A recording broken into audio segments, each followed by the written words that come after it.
Energi ilahiyah meningkatkan kualitas hidup. Assalamualaikum warahmatullahi wabarakatuh. Salam bahagia untuk sobat-sobatku semua. Semoga Anda tetap sehat, tetap ceria, dan selalu bersemangat dalam menjalani kehidupan ini. Selamat jumpa lagi di kanal kesayangan kita bersama, Spiritual Solution.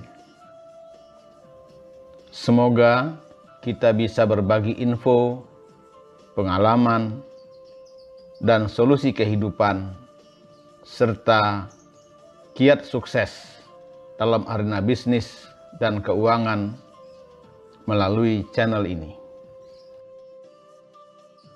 Sebagaimana mobil yang tiap hari kita pakai, untuk dia bisa bergerak tentu membutuhkan bahan bakar. Nah, demikian juga kita ini manusia, ya, membutuhkan makanan sebagai sumber energi untuk bergerak.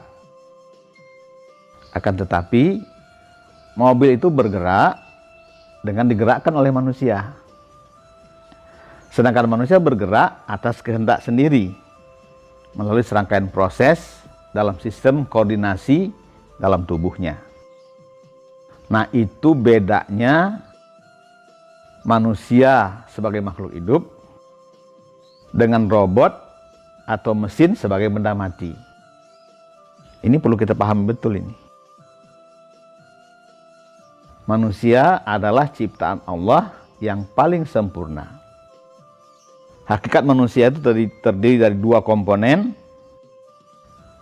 fisik, komponen spiritual.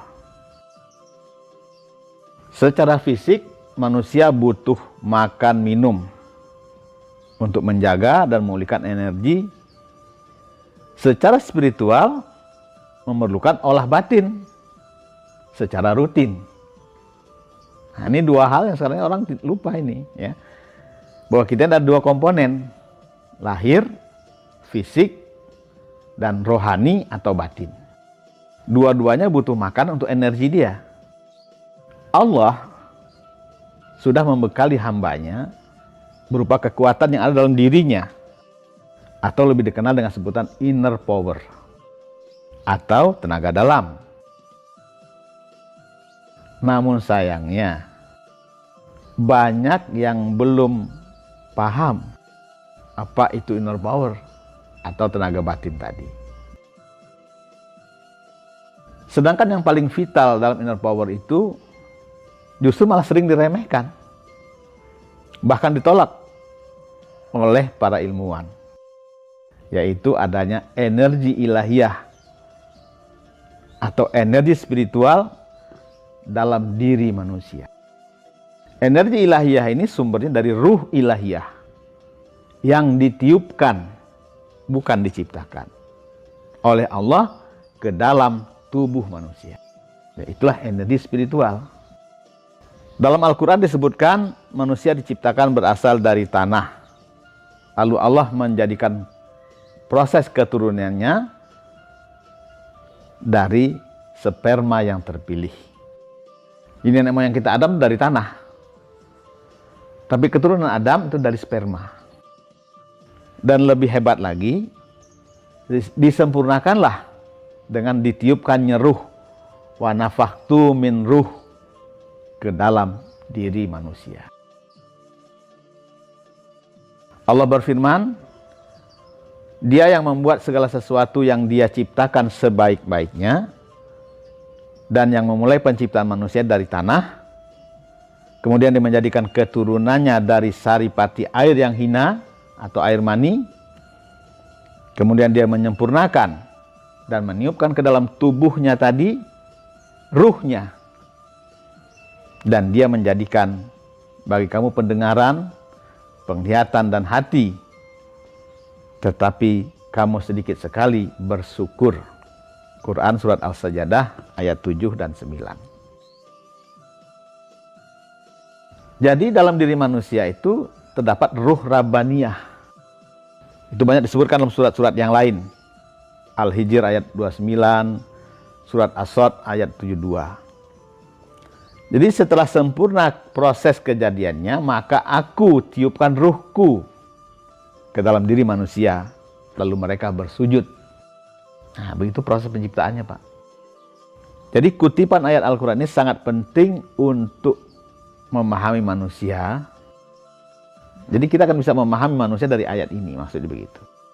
Bahwa dalam diri kita ini tidak hanya terdapat jiwa nabati, tumbuh-tumbuhan tadi, berarti makanan dari orang tua kita. Juga ada jiwa hewani, ya animal soul. Kenapa? Karena orang tua kita juga memakan binatang, ternak. Dan ada jiwa insani, human soul. Namun yang paling tinggi adalah dalam diri manusia itu terdapat jiwa rabbani atau ruh ilahiyah, atau disebut juga nuril hayat. Nah, perpaduan antara jiwa nabati, hewani, dan insani ini, manusia telah berhasil menciptakan perubahan dan peradaban yang spektakuler dari masa ke masa, termasuk di Nusantara ini. Dalam Al-Quran, kata An-Nas, Al-Insan, ya, jadi kata Al-Insan, Al-An-Nas ini, keduanya diterjemahkan menjadi manusia. Yang semuanya memiliki kehebatan, namun juga ada kelemahan. Nah, jadi selalu ada positif dan negatif ini. Ini energi yang kita miliki. Hari ini dengan kekuatan akal pikirannya, masyarakat modern telah mampu membuat loncatan dalam sejarah dan peradabannya. Sehingga seakan-akan mereka tidak lagi memerlukan Tuhan.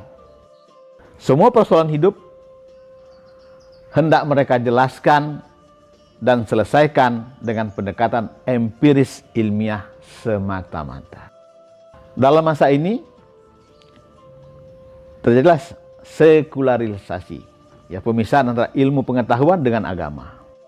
Jadi nggak boleh dikait-kaitkan begitu. Ini hari ini. Dan ini diajarkan dari SD sampai kuliah di dunia ini hari ini. Pemisahan antara agama dan politik, agama dan ekonomi, agama dan ilmu pengetahuan. Agama dan tradisi, agama dan budaya dipandang sebagai sesuatu yang menghambat kemajuan. Jadi karuan saja manusia di era milenial ini, sekalipun maju secara teknologi, mereka banyak menderita secara batin. Akibat apa? Terjadi kegersangan spiritual, kerusakan lingkungan, karena ulah nafsu manusia yang tak terkendali. Itu realita hari ini. Nah, sehubungan dengan hal itulah, dalam kesempatan ini ya, saya ingin mengajak para sobatku semua untuk kembali menyadari bahwa kita ini sesungguhnya adalah makhluk spiritual yang sedang terperangkap di alam material. Manusia adalah makhluk Allah yang paling sempurna. Hal ini bukan saja karena dia sebagai khalifah Allah di muka bumi, yang dijadikan sesuai dengan citranya, tetapi karena manusia adalah majas, penampakan atau tempat kenyataan asma dan sifat Allah yang paling lengkap dan menyeluruh. Jadi kita ini, Pak, adalah alamatnya Allah. Maka man arafa nafsahu faqad arafa rabbahu. Yang kenal dirinya akan kenal kepada Allah. Jadi kalau mau cari Allah itu, pertama cari di diri kita ini. Allah menjadikan Adam sesuai dengan citranya. Setelah jasad Adam dijadikan dari alam jisim, kemudian Allah meniupkan ruhnya ke dalam jasad Adam tadi. Ya, Allah berfirman, maka apabila aku telah menyempurnakan kejadiannya dan meniupkan ke dalamnya ruhku, maka tunduklah kamu kepadanya dengan bersujud. Quran Surat Al-Hijr ayat 29. Jadi jasad ini ya hanyalah alat. Ini harus dipahami nih. Atau kendaraan bagi rohani dalam melakukan aktivitasnya. Ini jangan dibalik. Jangan rohani yang diperlakukan oleh jasad gitu ya. Jadi sadari betul bahwa jasad ini adalah alat rohani. Jadi burung itu yang punya sangkar, Pak, bukan sangkar punya burung gitu. Semahal apapun sangkar, kalau nggak ada burungnya, nggak ada harganya. Pahami itu. Nah, jangan dibalik, sekarang ini sangkarnya dibagusin, burungnya nggak akan dikasih makan. Jadi manusia, dalam bahasa Sunda disebut manusia. Mana yang kamu? Itu pertanyaan sebetulnya, ya, manusia itu. Jadi hakikatnya bukan jasad yang lahir ini. Yang diciptakan oleh Allah dari unsur-unsur materi tadi ya, api, air, angin, tanah tadi. Akan tetapi rohani yang berada dalam dirinya, itulah sesungguhnya selalu melakukan tugasnya. Jadi sebagai makhluk spiritual, manusia adalah ciptaan Allah yang sempurna. Memiliki kesempurnaan yang tak terbatas. Tidak saja kemampuan fisik, intelektual, moral, tetapi juga kekuatan spiritual. Nah, sebagian dari kekuatan ini sudah dikenal dan sudah dikembangkan dengan baik. Sebagian disembunyikan. Sebagian memang tidak diketahui. Terutama hal-hal yang berhubungan dengan kerohanian atau spiritual power. Ini belum banyak dikembangkan, Pak. Dulu sudah berkembang di Nusantara ini. Tak heran. Jadi banyak orang atau para pakar menyebut manusia ini the unknown. Yaitu makhluk yang belum sempurna diketahui. Nah, maka hari ini coba kita singkap pelan-pelan nih satu persatu ya. Dalam ilmu kebatinan Nusantara, nah, kita masuk ke Nusantara sebentar. Kita mengenal istilah roh sedulur papat kelimo pancer.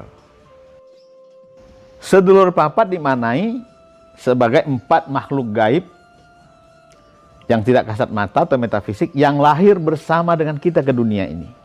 Disebut sedulur, kawan yang 4. Nah, mereka merupakan saudara setia kita, menemani hidup manusia mulai dari dilahirkan di dunia ini hingga dia meninggal menuju alam kelanggengan. Itu falsafah budaya kita Nusantara. Sedulur papat adalah kekuatan sukma manusia yang bila diyakini dan diolah lebih mendalam akan memunculkan suatu kegaiban dan kekuatan gaib yang berasal dari dalam diri manusia. Nah, kekuatan gaib sukma manusia ini jika diolah dengan penuh ketekunan, kepercayaan dan keselarasan hidup dan pemujaan kepada Gusti Allah akan melahirkan suatu super power yang luar biasa.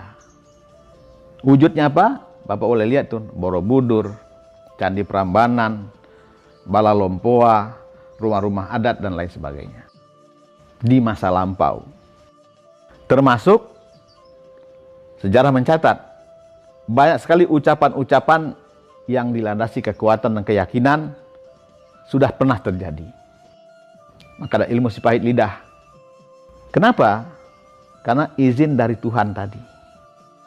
Nah, orang itu disebut orang yang manjur ucapannya. Seucap nyata, sekecap bukti. Itu pernah terjadi ya di Nusantara ini. Nah, konsep-konsep ini semua adalah terminologi asli masyarakat Nusantara. Ini adalah hasil pencapaian dari olah batin dan spiritual tokoh-tokoh Nusantara di masa lampau. Ilmu pengetahuan tersebut diajarkan kepada para pengikutnya dan akhirnya berkembang menjadi ilmu pengetahuan kebatinan Nusantara. Falsafah Nusantara selalu syarat dengan perlambangan-perlambangan. Sehingga dia kaya interpretasi tanpa mengeliminir substansinya. Demikian pula falsafah sedulur papat ini. Secara normatif kemudian berkembang berupa perlambangan untuk makna yang jauh lebih hakiki. Sedulur papat menggambarkan elemen dasar dalam diri manusia, yaitu cipta, rasa, karsa, dan karya. Jadi pemahamannya berkembang Pak ya. Dari tadinya 4 saudara kita yang punya kekuatan-kekuatan tadi, berkembang menjadi cipta, rasa, karsa, dan karya.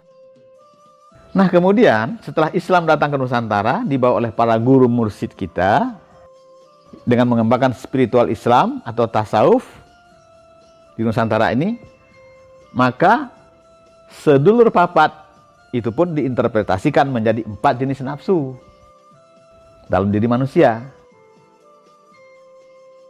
Nah, jadi sedulur papat dipahami sebagai nafsu amarah, nafsu syahwat, nafsu lawamah, dan nafsu mutmainah, yang sifatnya disifati oleh tanah, air, api, dan angin yang ada dalam diri manusia. Jadi ada satu transformasi ya. Nah, bagaimana kita mengubah masa depan kita dengan energi ilahiyah ini? Itu kan tantangannya. Jadi dulu pernah terjadi. Bahkan di zaman pra-Islam. Tubuh kita ini, ya, sekali lagi kita ingatkan, adalah bentuk karya seni Allah yang luar biasa. Bahkan saat ini, waktu Bapak mendengar kuliah ini, ratusan ribu proses sedang terjadi dalam diri kita. Dan dia bekerja dan berkembang dengan semestinya. Tanpa kita sadari atau tidak kita sadari. Yang perlu kita sadari, mesin cerdas seperti tubuh kita ini tentunya perlu makanan, perawatan, dan perlindungan tersendiri. Karena itulah diet yang baik, olahraga, udara segar, dan memperoleh waktu tidur yang cukup adalah hal yang terpenting bagi kesehatan tubuh. Namun, selain itu, kita juga memiliki sisi yang lain, yang juga nggak bisa diabaikan, walaupun hari ini diabaikan orang. Ya, adalah sisi spiritual, yang juga perlu diberi gizi dan perawatan khusus. Namun sayangnya, dalam dunia yang super sibuk hari ini, ya, serba bergegas, serba tergesa, kita acap lupa untuk duduk rileks, tenang, santai, tafakur, berzikir penuh keheningan. Padahal kita butuh kesunyian untuk mendengar dari keramaian. Kita butuh istirahat untuk mendinginkan pikiran, merenungi apa yang sudah kita kerjakan selama ini. Tak banyak orang mengerti, Pak. Dalam kesunyian, kita bisa mendengar bisikan dari lubuk hati yang terdalam. Bisikan ilahiyah. Suatu pencerahan berasal dari rumah Allah, kalbu manusia, tempat Allah berbisik kepada kita. Itu butuh kesunyian. Nah, sehubungan dengan hal itulah, Majelis Dakwah Al-Hikmah atau MDA ini merevitalisasi gagasan kebatinan Nusantara tadi, yang kemudian kita senyawakan dengan spiritual Islam dan menyajikannya dalam metode yang lebih praktis. Spiritualitas yang dikembangkan oleh Majelis Dakwah Al-Hikmah adalah sikap meyakini adanya kehadiran dan campur tangan Allah dalam diri manusia. Majelis Dakwah Al-Hikmah meyakini betapa kekuasaan ilahiyah berperan di balik kehidupan manusia. Dan itu dapat diakses langsung tanpa syarat amalan yang rumit, serta meniadakan ketergantungan kepada guru atau manusia. Jadi metode kita mengajarkan akses langsung ini. Inti kegiatannya hanyalah latihan berserah diri. Kepada siapa? Ya berserah diri kepada Allah. Penyerahan diri ini dilakukan langsung kepada kekuasaan Allah tanpa upaya atau perantara apapun. Nggak pakai wasilah. Itu bedanya al-hikmah mungkin dengan yang lain. Kita nggak pakai wasilah, kita langsung. Karena upaya perantara justru bertentangan dengan akidah kita. Karena Allah itu dekat. Aku lebih dekat kepadamu dari urat lehermu. Kenapa harus pakai perantara? Jadi, para ikhwan dan akhwat majelis dakwah hikmah harus melatih jiwanya dalam senantiasa berserah diri kepada Allah secara ikhlas dan mampu merasakan energi ilahiyah yang mengalir dalam dirinya. Nah, energi ini diyakini dan sudah dibuktikan oleh banyak ikhwan kita mampu memotivasi seseorang, mampu mengubah hidup seseorang, mampu meningkatkan kualitas hidup seseorang, dan bisa dipakai pada saat dibutuhkan. Energi ilahiyah adalah suatu tenaga yang sangat kuat dalam diri seseorang. Nah, dengan adanya kekuatan jiwa ini, kita dapat melakukan semua aksi dan aktivitas dalam kehidupan. Dengan energi ilahiyah atau energi spiritual ini, seseorang dapat bertingkah laku dan berbuat untuk memenuhi kebutuhannya, termasuk kebutuhan untuk melakukan perubahan sosial, ekonomi, politik, dan budaya. Pertanyaannya, bagaimana cara mengaktifkannya? Energi spiritual ini, pada dasarnya, setiap orang, siapa saja, itu memiliki potensi spiritual dalam dirinya. Energi ilahiyah ini tugasnya dua yang pokok. Satu, memberi hidup. Kedua, memberi kehidupan. Dalam perut ibu kita hidup dan kehidupan dia yang atur. Kita nggak perlu ngapa-ngapain. Waktu kita balita, kita juga nggak perlu ngapa-ngapain, cuma nangis doang modalnya. Langsung kita dikasih kehidupan lewat emak kita, ya. Nah, kenapa sekarang ini kita jadi susah payah hidupnya? Nah, ini yang perlu kita cari dia. Nah, apa sebabnya kita jadi susah payah hari ini? Karena selama ini kita nggak peduli kepada energi ilahiyah tadi. Bahkan dikebiri oleh pikiran dan nafsu kita. Maka dia sekarang terkurung dalam lubuk hati yang paling dalam. Kini energi ini hanya memberi hidup saja ke kita. Kehidupan, kita harus bersusah payah, putar otak, kuras tenaga, peras keringat. Siapa yang salah? Kita tanya diri kita. Padahal sebelumnya kita pernah hidup di alam yang rahim. Alam yang penuh kasih sayang. Pernah kita hidup di alam yang cuma modal nangis, sudah dapat kehidupan. Modal nunjuk doang, mak, dapat itu boneka, mak, dapat itu mobil, mobil-mobilan tapi. Itu pernah kita alami, Pak. Kenapa? Karena di waktu itu energi ilahiyah berperan full memberi hidup dan kehidupan kepada kita atas perintah Allah dan atas izin Allah. Nah, maka mau tidak mau, hari ini kita harus membangkitkan kembali energi itu. Dia potensi, belum kinetik, belum bergerak. Karena terkurung oleh nafsu dan pikiran. Jadi, untuk membangkitkan, menerima, dan mendayagunakan energi ilahiyah ini, diperlukan suatu latihan kejiwaan. Nah, insya Allah dengan mengembangkan energi tersebut, mampu membersihkan sistem tubuh dari segala gangguan pada mental, spiritual, dan fisik. Sehingga manusia bisa mengubah masa depan menjadi lebih bahagia, lebih sejahtera, lahir dan batin.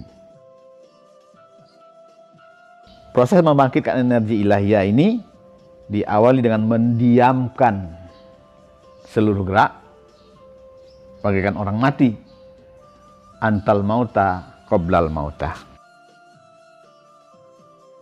Selanjutnya dalam diam, bergerak ke dalam diri kita, mengolah rasa, Nah, dari sinilah kita namanya melakukan perjalanan spiritual journey, menyelam ke dalam diri, menemukan rahasia Allah, rahasia hidup, dan rahasia mati.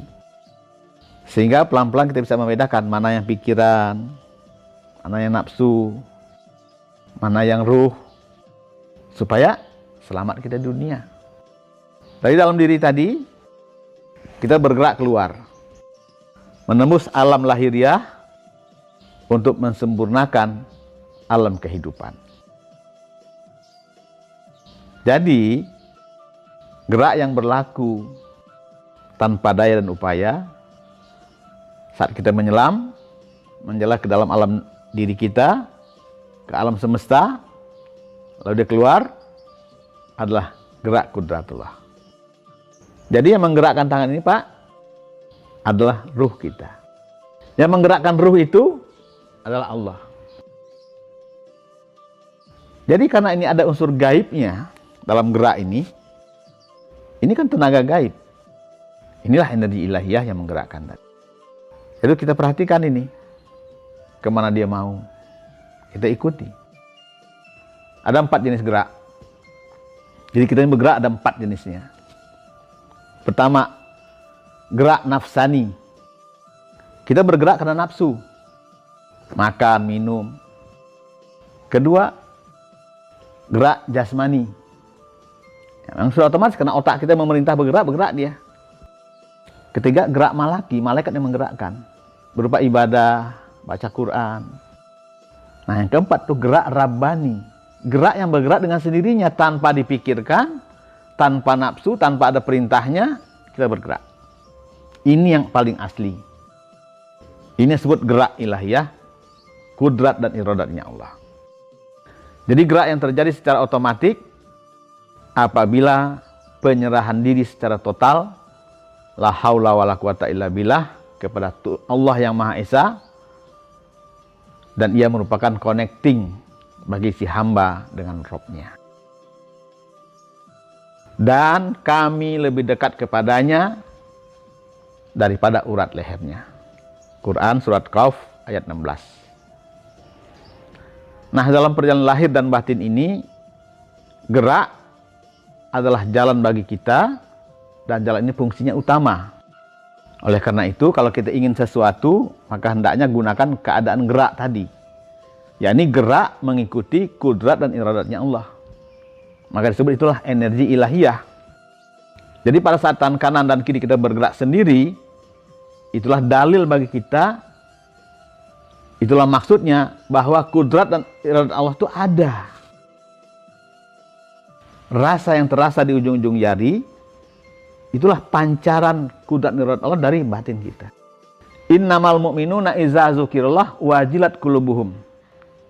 Orang yang beriman itu kalau disebut nama Allah, bergetar hatinya. Nah, getar itu menjalar, akhirnya keluar ke sini.